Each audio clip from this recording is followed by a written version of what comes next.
Le 27 mars dernier, le monde de la santé publique a été secoué par une décision qui pourrait avoir beaucoup de conséquences. L'administration Trump a décidé de mettre fin au financement de Gavi, Gavi qui est l'Alliance internationale en charge de la vaccination. Une décision qui pourrait impacter la vie de plus d'1 million de personnes dans le monde. Et on en parle dans cette vidéo. Bonjour les amis, bienvenue sur Parlons de santé publique. Si vous êtes nouveau, enchanté. Ici on parle d'actualité sanitaire, on parle de concepts de santé, contenu liés à la santé publique, on parle de nos expériences en santé publique. Ok. Si vous êtes un étudiant ou professionnel de la santé, je vous encourage à vous abonner et à activer la cloche de notification pour ne rien manquer à chaque fois qu'on publie une nouvelle vidéo.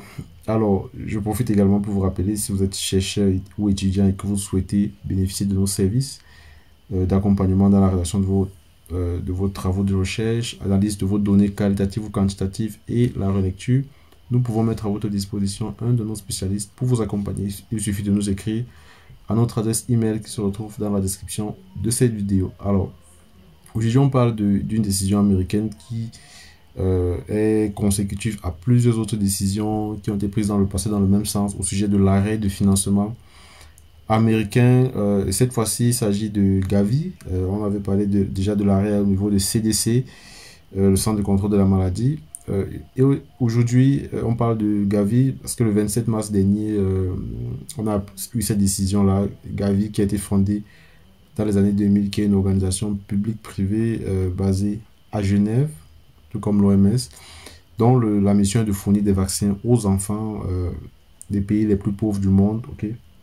Et les pays africains reçoivent beaucoup d'assistance de la part de Gavi, donc avec le soutien financier des États-Unis, parce que les États-Unis, généralement, sont le plus grand contributeur dans ce genre d'organisation-là. Donc, jusqu'à aujourd'hui, Gavi a permis de sauver la vie à pratiquement 18 millions de vies en 25 ans.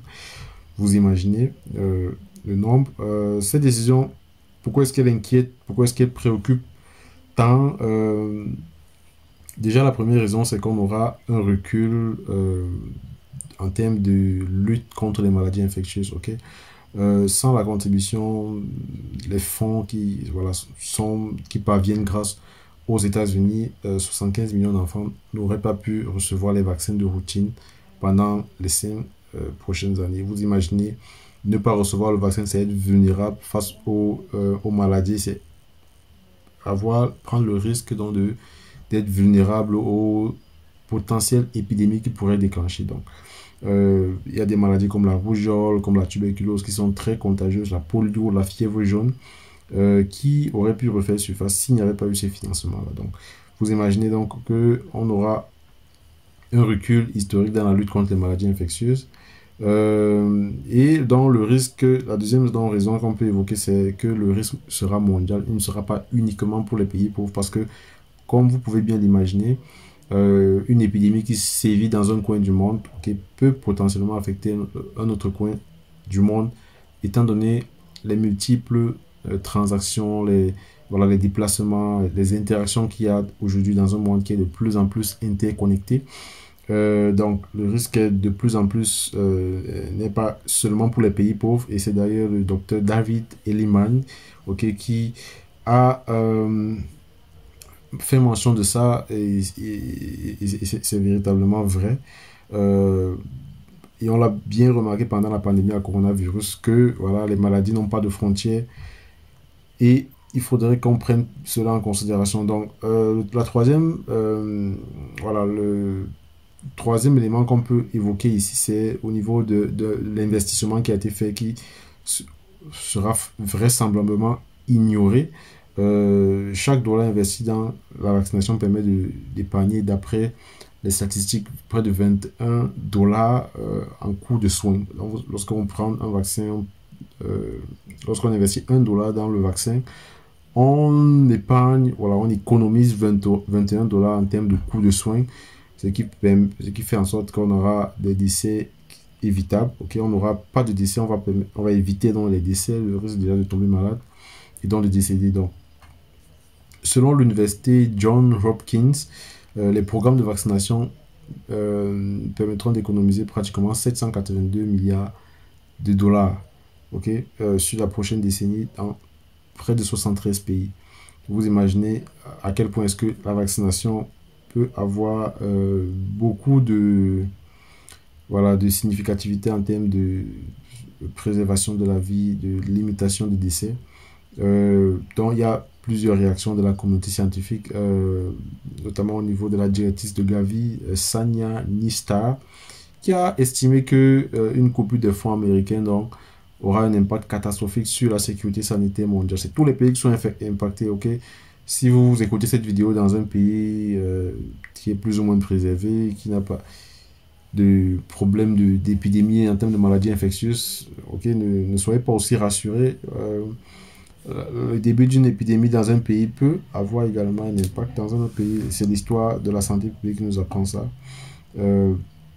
Donc il y a plusieurs communautés, il y a plusieurs experts qui ont donc, c'est ce qui se sont exprimés, en plus de Sanya Nishtar, la directrice de Gavi également, Jennifer Nuzzo, un épidémiologiste à l'université de Brown, qui estime que c'est une décision stupéfiante de myopie aux conséquences dévastatrices pour la santé des enfants du monde entier. Donc c'est les enfants effectivement qui seront les plus impactés. Et si on dit les enfants, forcément, si les enfants ne sont pas protégés, forcément, on n'aura pas d'adultes dans les prochaines années.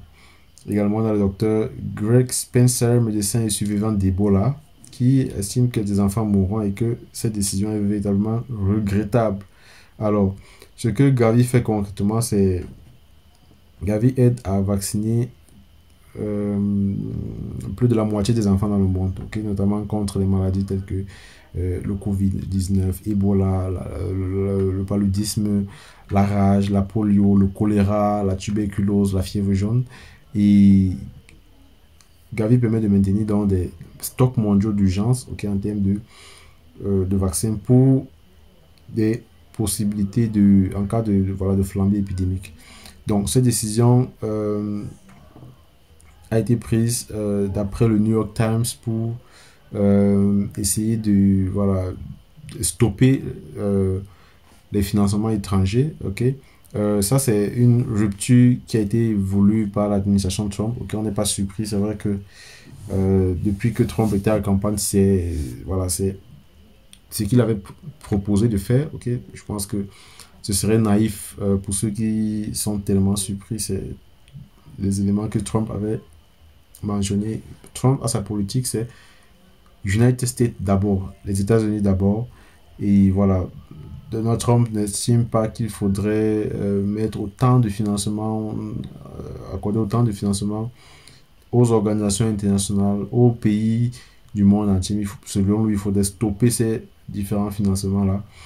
Alors, mais il faudrait quand même qu'on essaie de rappeler pourquoi est-ce que ces décisions avaient été prises par les administrations précédentes, notamment l'administration Joe Biden, qui estimait qu'il fallait se positionner dans une logique de, voilà, d'action et non de réaction. Parce que lorsqu'on va prévenir, on investit dans la prévention des maladies dans un coin du monde, c'est se protéger soi-même. Parce que si un pays du monde plus tard est touché, forcément on peut avoir également des répercussions dans son pays. Donc, mais on peut aussi, on n'est pas naïf à ce sujet-là. On sait que ceux qui financent généralement ce genre d'initiative, c'est parce qu'ils souhaitent également avoir, maintenir une certaine influence, ok? L'influence géopolitique. On avait fait une vidéo sur la géopolitique de la santé sur cette chaîne où on a évoqué ces différents éléments-là. C'est ça, c'est de ça qu'il s'agit. On veut maintenir une certaine influence sur les pays voisins, également avoir accès à un certain nombre d'informations en termes de données, parce que voilà, celui qui contrôle le monde, celui qui a beaucoup de supériorité, c'est celui qui a l'information, c'est celui qui a la donnée. Donc, en investissant autant, on a la possibilité d'avoir accès à un certain nombre d'informations concernant les autres pays et donc de prendre des décisions même en termes commerciaux, en termes économiques. Et voilà, donc. Mais Donald Trump est dans la rupture en termes de financement extérieur. Et voilà, on verra bien ce que ces pays-là prendront comme, voilà, comme mesure pour répliquer à cela. Je pense que il y a moyen voilà, de chercher à être autonome en termes de financement. Donc, les amis, c'est ce que je voulais partager avec vous dans cette nouvelle vidéo. Donald Trump arrête le financement à Gavi, l'Alliance internationale qui prend en charge la vaccination dans les pays sous-développés. Qu'est-ce que vous en pensez, les amis? Quelles seront certainement les répercussions dans votre pays? Est-ce que votre pays a déjà anticipé là-dessus? Est-ce que vous avez des suggestions? N'hésitez pas à écrire en commentaire, ça fait du bien. Voilà, on peut lire, on peut discuter dans la rubrique commentaires. Nous, on se revoit donc pour une prochaine vidéo. N'oubliez pas, l'adresse email est dans la description de cette vidéo.